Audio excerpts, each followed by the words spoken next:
When you have knee-deep powder, skis are not the only way down. Let's go. I just pushed us off.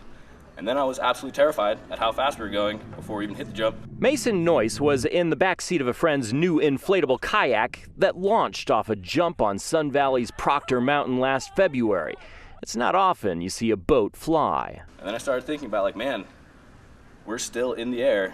There's no official distance, but estimates are close to 100 feet. It's not hard to think of Calvin and Hobbes when you look at this picture. Before the jump, I was quite nervous, thinking, like, there's a chance that I might lose my teeth. So, what possesses someone to do this? I work in the summers as a river guide, and that's like sort of what started the idea. Noyce has been doing this for years with his own kayak, but never this big. I was just happy that we made it, and we just had a whole bunch of people there that were stoked.